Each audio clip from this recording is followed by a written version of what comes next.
Здраво, драги родители! Добро дојдовте на уште едно видео за свесното родителство.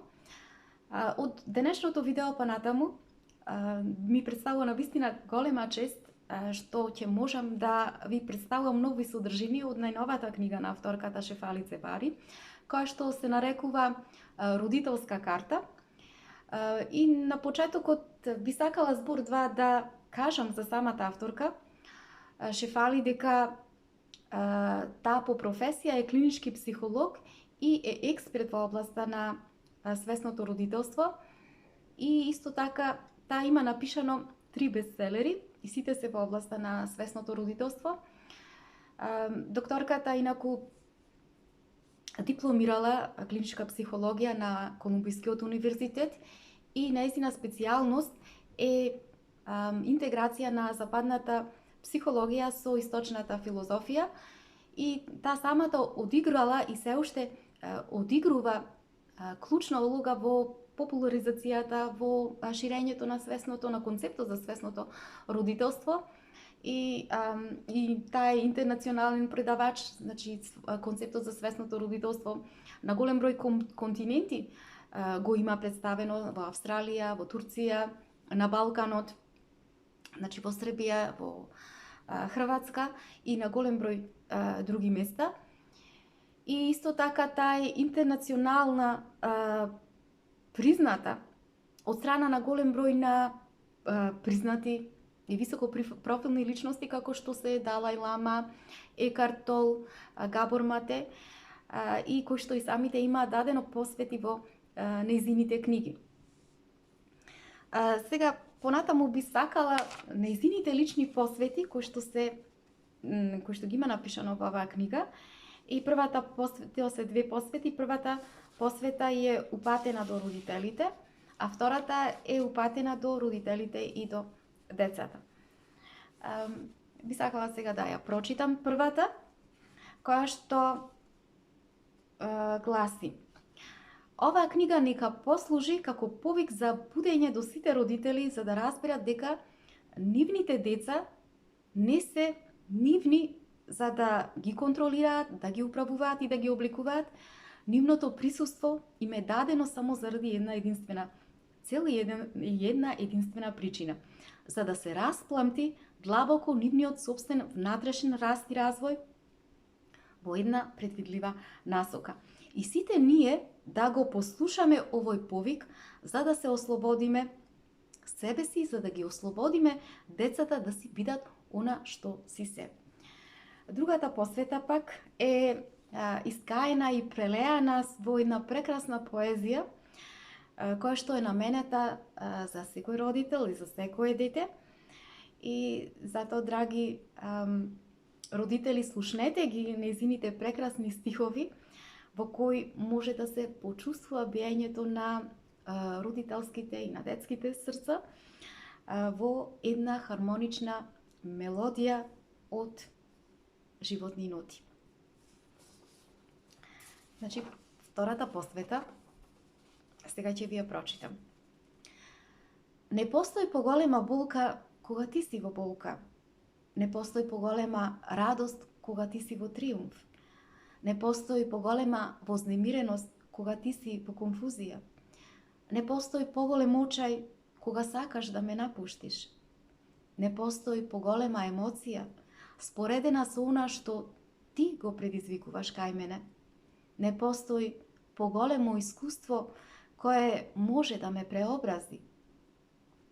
Ниту поголемо патување што би сакала да го одам доколку ти не си покрај мене.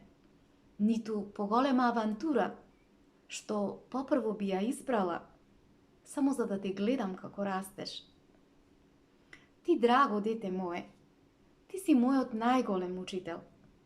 Преку тебе учам да сакам безусловно, да се грижам без последување и да се издигнам пред да те воспитам. И во аурата на твојот заслепувачки сјај сваќам дека сум ништо, но истовремено самото твое постоење подразбира дека јас сум се. пространа колку твоето срце, неограничена колку твојот потенцијал. И ништо повеќе не можам да ти дадам од она што веќе си, од она што го поседуваш. Зашто ти веќе го имаш вдомено сонцето. Ти владееш со светлината во себе. Ти блескаш низ еден луксузен и неисцрпен спектар на бои со неограничен капацитет и мерка.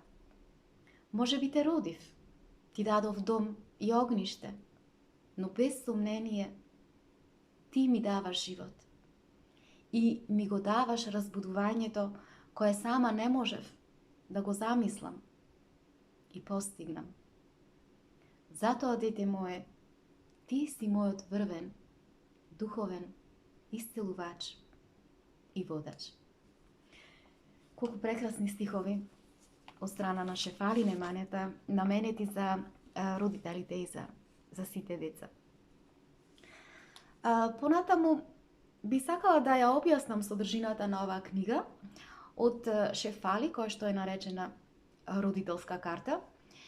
Во неа, значи Шефали, таа е доста обемна книга, и Шефали во неа ни дава нам на родителите практични вештини како да започне родителите свесно да родителствуваат. Значи овие вештини таа ги поделила во 3 фази и секоја, значи и сите тие 3 фази, значи се низ нив се провојуваат последователно 20 чекори. И секој чекор, значи, си има свое подеднакво значење, подеднакво е важен, за да може да се разбере свесното родителство. И што е интересно, на крајот на секој чекор, таа има дадено вежби за практикување на свесност, кои што навистина му помагаат на родителите во насека на откривање на голем број на аспекти кои што се уште родителот ги нема освестено. Меѓутоа, значи, преку овие вежби, како родителот може да тргне по патот на свесноста. Доста се интересни. Меѓутоа, прво би сакала да се вратиме на самиот поим за свесното родителство. Значи, што е свесно родителство? Свесното родителство пред се представува еден нов концепт на родителство кој што е навистина драстично и навистина фундаментално различен од постојниот модел на родителствување, традиционалниот модел на родителствување во кој што ние сме изродителствувани.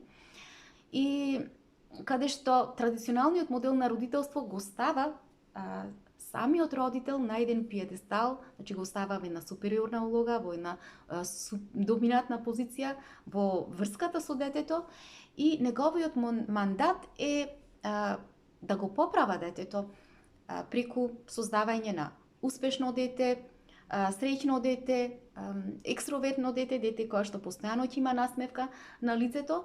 Меѓутоа, овој модел истовремено представува еден голем товар за самиот родител, затоа што му дава една навистина тешка одговорност на родителот, тој да едноставно да родителства преку една илузија која што истовремено подразбира родителот да создаде едно магично, супериорно суштество, кое што ќе биде еден склоп од голем број на таленти истовремено. Значи, тоа дете да мора да се сретни со високи стандарди во текот на своето детство. Што подразбира тоа? Подразбира родителот да бара од него, значи да биде интелигентно и како Ајнштајн, мудро како Далај Лама, хумано како Марија Тереза, спортист како Новак Ѓоковиќ, да има таленти на пејач како, ајде да речеме, Мајли Сајрус, да може да биде и актер како Деми Мур и така натаму. Значи, преку овие илузии се пумпа родителското его и за да може родителот да се оправда пред своето дете. Значи, овој модел што му вели на родителот? Еве, ти ја имаш врховната власт, ја имаш врховната контрола, прави сега што ќе правиш и поправи го детето, направи совршено дете, од него направи уметничко ремек дело. Меѓутоа, Шефали, увидувајќи преку голем број на родители и возрастни луѓе кои што биле внесени во терапиите, кои што таа со години ги правела, сватила, значи, токму овој традиционален модел колку многу е исполнет со огромно количество на его и колку илузорно и деструктивно влијае врз децата. Значи, работејќи со возрастните, со родителите, таа забележала како деструкциите од таквиот начин на родителствување од страна на родителите, значи како тие се префрлаат врз детето. Кога детето едноставно не сака да се сосредочи на родителските очекувања, децата, поради тоа, од страна на родителите, внесени се елементи на заплашување, се внесуваат елементи на срам, му се дава вина на детето, му се внесува контрола врз него, се казнува детето и така натаму. И затоа свесното родителство, Шефали вели дека е родителство кое што е пред се заради родителствување на самиот родител. Значи, родителот потребно е повторно да се изродителствува самиот себе си. Што значи тоа? Тоа значи дека родителот потребно е да ги лечи своите внатрешни рани со цел да стане едно со себе, да се интегрира како личност, за да не може детето пред себе да го користи како објект на неговите фантазии. Значи, како што и самата Шефали кажува, значи спомна во првата посвета, дека детето не доаѓа кај нас за да ни носи медали, за да ни дава на важност, за да ни дава на значење, за да ни дава на вредност и да ни дава ние да се чувствуваме успешни. Значи, детето е тука да може да си го одживее својот собствен мандат, да си го одживее своето детство во периодот кој што му е дадено од Бога. Значи, таа е целта на родителите, да му дозволи на детето да си го одживее своето детство. Или, едноставно, како што вели Шефали, да му ја додели палката родителот на своето дете и да му рече: еве, земи ја, уживај го своето детство, уживај го својот живот во тој период. И што не подразбира дека ние нема да имаме контрола, дека ќе изгубиме контролата врз нашето дете, дека ќе го изгубиме целосното влијание врз нашето дете. Не, таа вели дека ние ќе имаме уште поголемо влијание врз нашите деца, меѓутоа не преку контрола, туку преку поврзување, преку конекција со нашите деца на едно автентично и на едно свесно ниво. Драги мои, тоа би било се за сега за ова видео. Ви благодарам за вниманието и се гледаме.